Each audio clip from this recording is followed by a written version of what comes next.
Hello, everybody, and welcome back to the New Hampshire Business Show. My name is Chris Pastrana, and today we are here with Judi Farr from Far Better Ideas. Hey. Welcome to the show, Judi. Thank you. Thank you for having me. Yeah, absolutely. So let's get a little background of who you are, what you do.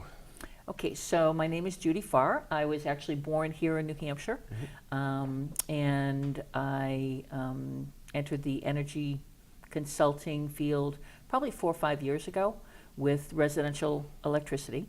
And then now I do commercial and residential solar, and I do commercial electricity. Okay, so let's talk about those because that's a huge topic now. There's Everyone's talking about Exactly. about solar and all this stuff. So let's start with the easy one and talk about the electricity side of things. So you do Okay. commercial electricity? Commercial electricity. So I have a supplier that works with commercial customers to optimize their savings on their electric accounts. Okay. So all of the utilities provide the transmission of electricity from the power plant and the poles to the facilities, but that doesn't mean that you have to buy the electricity at the rate that they sell it at. It's what they call a third-party supplier. So I have a third-party supplier, specializes in commercial electricity, and basically people just give an electric bill so we know what the usage is, and you get a quotation. And depending on the time of year, the rate can change from time to time. Electricity's higher certain times of the year than others. Okay.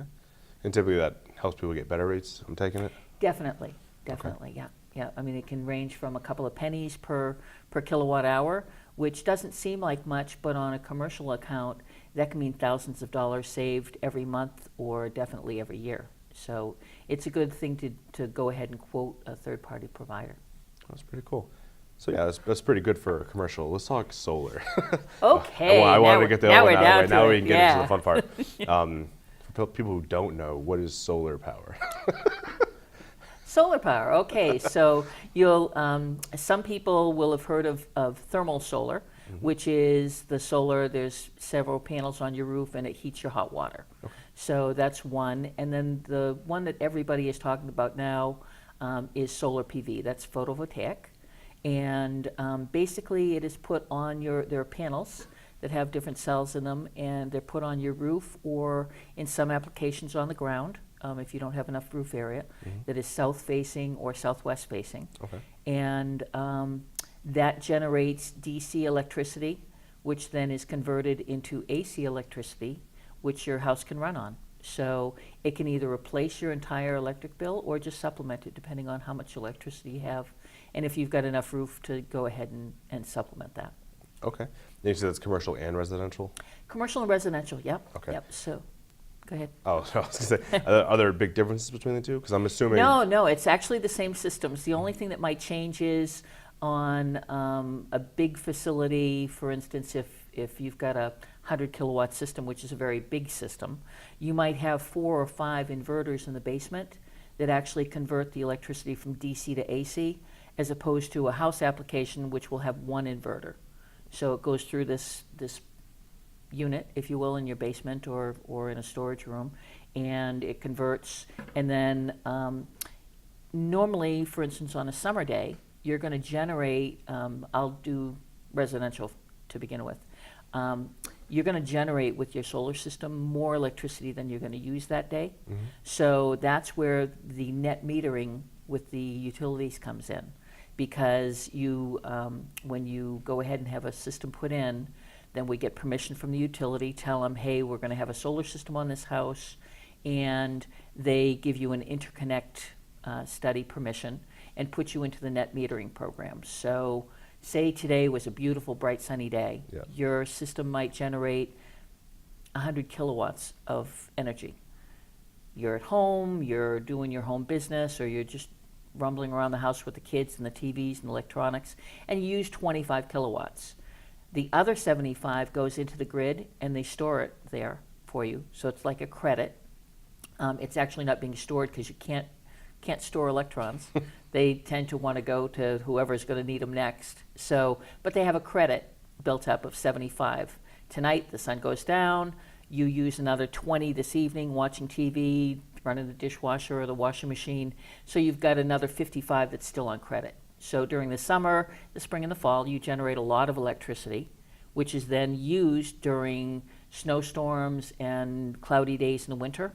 So when we look at someone's bill, we actually say, okay, this is how much you're going to use over a 12-month period of time historically. Yeah. And we size the system so that hopefully we can replace all of your energy with the available roof.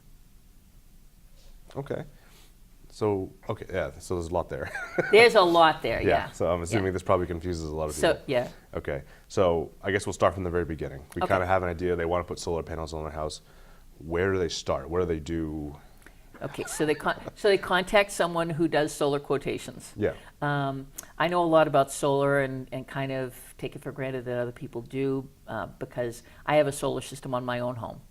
And so we quoted several companies. We chose one that was economical, happened to be a local installer that we chose. And so we had them come over, put on the electricity, the solar panels on our house. But we got a quote. And the quote, basically, we get one electric bill from you, see what your year-round usage is, and then we go to Google Earth, and real high technology there, and we take a picture of your roof. If your Yeah. roof is south-facing or southwest-facing, then you're going to get the maximum amount of energy out of a panel. If you go down the road and you see houses that have PV panels up on the roof and it's on the north side of the roof, Yeah. then it probably is not one that is an owned system. It may be leased. Okay. Because the leasing companies make their most amount of money if they put them, with panels on the roof, and they don't care if they're being 20% efficient or 100% efficient. They just want number of panels there so that they can have their business model work. So you get a quote. We agree that you'd like to do that, and you can pay for it cash. You can finance it through your own bank, home equity loan, that type of thing. A lot of the banks now do that type of loan if you have a relationship with a bank, or companies have a financing model. For instance, you can do a no money out of pocket with a 2.99% interest loan. And there are several rebates and tax credits that are available now. So that's how you can have the no money out of pocket. Yeah. The finance companies actually just do a two-step loan, which is, depends on what the situation is. But we don't lease panels. We say, people would prefer to purchase either outright or a 10 or 12-year loan. And then after that, the panels are going to last and produce energy for the next 25 to 30 years. So after your loan is paid off, you, in essence, have free electricity with a small charge from the electric company to monitor that net metering process. And that changes from utility to utility. Okay. Again, a lot. Yeah. So, okay, cool. So they start going through this. First off, you mentioned the directions of the houses. Yep. So the roof's supposed to be south-facing or southwest. To get the maximum amount out. So if you own a car, you want to make sure that you get the best mileage, the best everything. If you're leasing, you don't necessarily care. Yeah. So we try to use the maximum amount of space on the roof that's correct. Okay. I'm very open with people. If you've got a east-west facing roof and it's real steep and it's not going to gather a whole lot of sunlight, I tell you, maybe owning solar panels is not for you.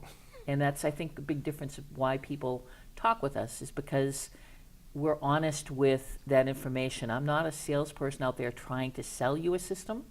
I actually am consulting so that Chris Pastrana understands whether solar would be good for you and how much it can save you, if any. Okay. Interesting. Okay. So. I mean, it's really good if they do buy, but it's Yeah, of course, that's good. So they go about getting all that stuff. Let's talk a little more, I guess, the details of it. So Okay. they know, they kind of want it, they've been quoted. Like what type of prices, I guess, averages, because I know it can depend on the size of the system, but like what would someone actually look for as far as? It changes from company to company, from roof to roof. Yeah. For instance, it's more expensive to install a ground mount system because there's trenching and there's cable that's involved, that type of thing, than it is to do a roof mount. And on a roof mount, it all depends on what needs to happen for that system to go onto the roof. So for instance, some people, when we come in, we look at the roof and say you have a 10-year-old roof. That's perfect. You don't need to replace your roof. You're good to go.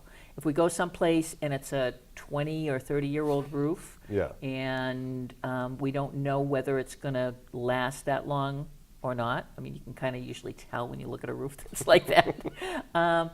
But we look at the roof, and so we say, okay, Chris, this is what your solar quote would be, but we would suggest that you replace your roof.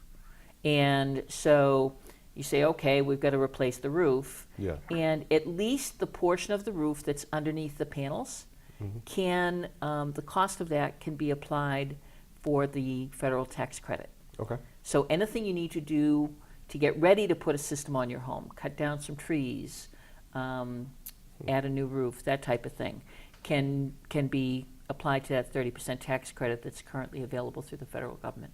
Okay. That's really cool. Yeah. So yeah, they can still do all that. How about the basic system of the house, like the actual electrical system that's already in place? Does that need to be changed around at all? Most homes are, nope, not really. Most homes are on circuit breakers. They have an electrical panel in the basement. So when we go in, we look at the setup in the basement, see how things are going. If something needs to be upgraded, then we advise you. Yeah. For instance, sometimes you'll get to a house and the transformer that the house is on with the electrical utility company may need to be replaced. Now, we don't know that until we apply for an interconnect study. So we find out from the utility, is it going to be replaced, and what's the cost? Because the homeowner is going to bear the cost of that. Yeah. And that can be rolled into a loan.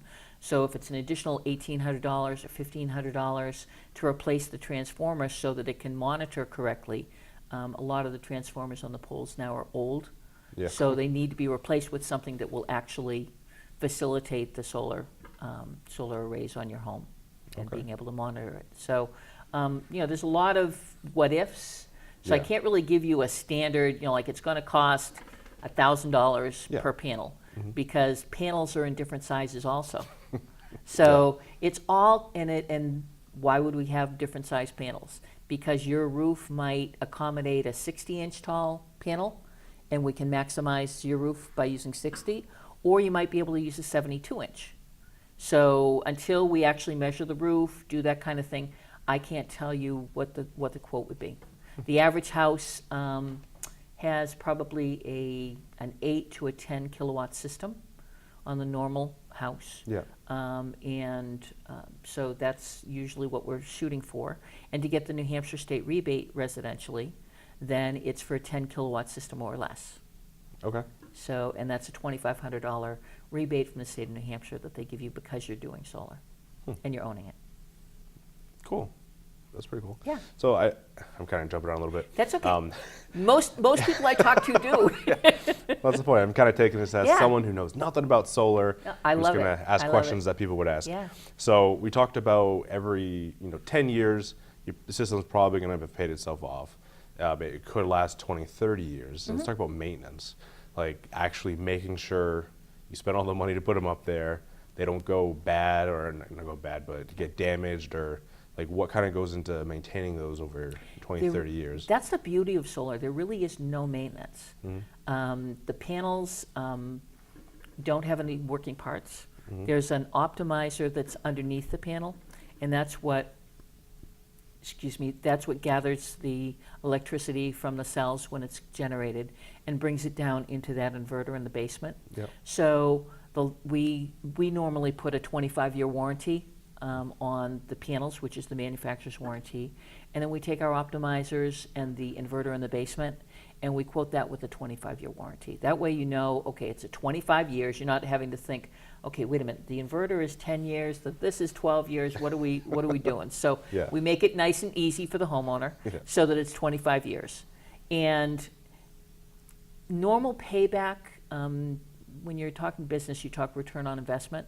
So for the investment in the solar system, normal payback in what the savings would be for the electrical costs is 7 to 8 years for residential and as little as 3 to 4 for commercial. Okay. Yeah, so it's a great investment. So you've got your loan. If you decide to do a loan, whenever your loan is paid off, you can pay it off quickly. just like most personal loans. It's a personal loan that we offer. So it's an uncollateralized personal loan. And everything is transferable. I actually just helped sell a house that had a system on that we put on earlier last year, and warranties transferred over automatically to the homeowner. Most companies have a maintenance and service agreement. So say in the first 3 months something happens. It's usually 5 years is what we offer. So first 3 months, one of the connectors for the optimizer comes loose. Yeah. You have a cell phone application or a desktop application where you can see what cells are working, how they're working, That's how cool. much they generated today. Yeah, it is pretty cool. And also Solar Edge, who is the inverter that we use, has that monitoring. So if in their system they see that something isn't working, then they flag the installer. The installer calls us and says, hey, I need to come out and help you. Okay. So it's really kind of neat. And after the maintenance agreement would be up, then Solar Edge could call the homeowner directly. Yeah. That's really cool. So you don't have to take the snow off them. That's Yeah. one of the things that everybody says, like, oh man, I'm going to have to roof rake them. No, actually, the snow's going to come off your roof a whole lot better than it does without it. So Assuming because they're pretty slippery. it's going to be, well, they're very, very slippery, but also there's about this much space between the roof and the bottom of the panels. Oh yeah. So there's no heat that's generated down to the roof, but the roof underneath them actually wears less than if it didn't have, because it won't have the direct sunlight anymore. Yeah. And it'll slide off, and we usually set them back from the edge of the roof so that there's no ice damming type of thing. That's all. That takes a lot of worries off people. Yeah, it does. It does, because most people are like, okay, do I need to roof rake? Do I, what do I need to maintain them? Do I need to wash them? God is good, and the rainwater and the snow slide cleans off the panels. Yeah. So they're very, very good. That's impressive. Unless we have a dust storm. If we were in Saudi Arabia, maybe. I've been in those. They're awful. Well, then, okay. Yeah. You can't see anything. It's Yeah. pretty cool. Cool. So we've been talking a lot about residential. Let's talk transfer over to commercial a little Okay. bit as far as solar panels. And does it change much? Same panels. Same panels, same inverters, Yeah. same process. The difference is that depending on how much usage there is for say it's a gasoline station, with the available roof on the station and maybe on the canopy, they're a large electricity consumer because they have all of those coolers that run 24/7 and the Dunkin' Donuts and the store lights. So they have a lot of electricity usage. We may not have enough roof space available to cover the entire electric bill for that commercial facility because they typically are on postage stamp lots, so you can't really put a ground mount up to cover the rest of it. So we may cover 23% of their electrical usage. So in that case, it's a very large cost savings for them because they're not paying the current electric rate for 23% of their usage. Which could be a lot. Which can be a lot. Exactly. Yeah. Exactly. So it can be several $1,000s that we can save them per month because they're utilizing that. And also the state rebate incentive in the state of New Hampshire currently is better than for residential. So for residential, it's a flat rate right now of $2,500. And the federal is a flat rate of 30%, which is the same for the commercial. The additional things are that the state rebate for the businesses is currently 65 cents a watt. So if it's a 100-watt system or a 100 kW system, then that's a big $65,000, $70,000 rebate check that they're going to get 2 to 3 months after the system is installed.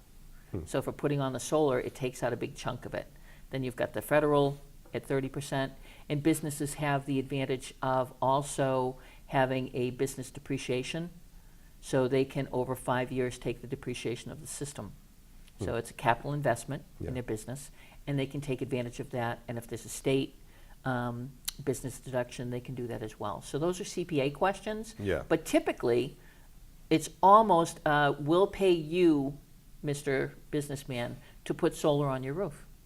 So solar for commercial is really a no-brainer because the least that can happen is you get a quote and you say no. The best that can happen is you save hundreds of thousands of dollars over the lifetime of the system that you aren't sending to the utility company, and you're being able to put to your bottom line. Yeah, and 30%'s no joke. 30%'s no joke, and that state rebate. The rebate is a one-time thing. Yeah. The federal tax credit's a one-time thing, Yeah. but you get that in the first couple of years. That's why that 3 to 4 year payback for a commercial as opposed with 7 to 8 for a residential. That is pretty impressive. It is. It is. Okay, yeah. So we're getting pretty close to the end of this. So All right. I like to ask people what type of books they like to read as entrepreneurs. Do you have any particular favorites? Let's see. I like GoPro with Okay. Eric Worre. I really, really enjoy all of the Zig Ziglar books. Yes, very good as well. Yeah, Zig is great. The Greatest Salesman in the World was wonderful. He captures all of the essence of what you need to know in sales, but puts it into a story form, which is really kind of neat. That's pretty cool. So I like that. And then the Flip Flop CEO. Okay. Okay, thank you so much, and thank you for coming on the show today. Awesome. I hope you learned a lot about solar. Yeah, that's a lot for a half hour. Now you know why I sit down. Yeah. So where can people reach out if they want some more information from you? They can go to farbetterideas.com, FARRBETTERIDEAS.com, and fill out our contact us form, and I'll give them a jingle, and we can see what their requirements are. Cool. Awesome. So thank you guys so much for joining me today. And if you want more from New Hampshire Business Show, feel free to join me at nhbusinessshow.com. Thanks, Chris. Thank you, Judy.